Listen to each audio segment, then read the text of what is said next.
PM na Manipurgi wakang thong na bohonabada numit marfuni changkhe Kerala CM. National media sing na Manipurgi irang nathairabasu West Asia gi langi damaktade chensil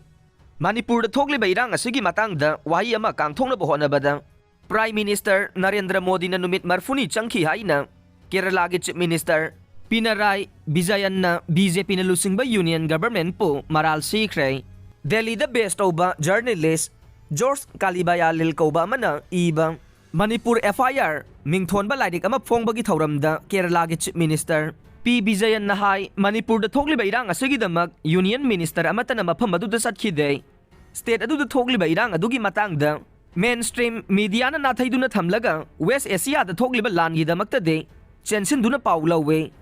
asigumba phibam asida miyoi bagi mathakta sathariba violence asigi matangda journalist Kalibayalil na documentation tauba si afaba mane mahakna hai Manipur da thokliba irang asi me thadagi ne haujiksu irang asi lepa leitre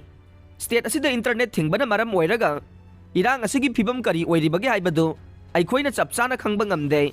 ngarang phongkhiba laidik adubu thagaladuna P Vijayan na hai laidik asina miyamda utpa wafam adudage atopa nakal ama utle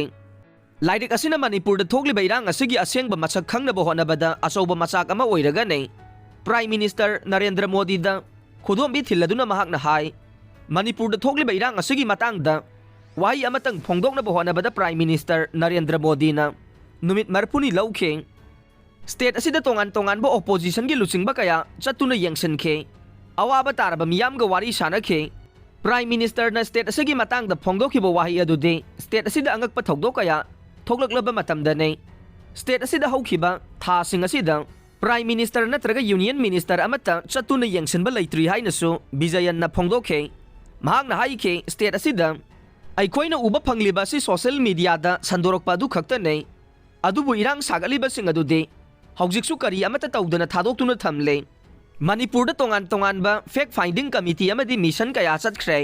adubu chaliba sing adugi mathakta case kaya thagalakle masigi khudam ama hairaga de editor gilgi mathakta FIR tawrakba sene adubu Supreme Court na madubu athingba pikhiba ne official oiba pawgi matungina Manipur da thokliba irang asina miyoi chanirom sikhre mi lising ama henba na sokre yum lising mangarom mai thakre hairibo official record asidage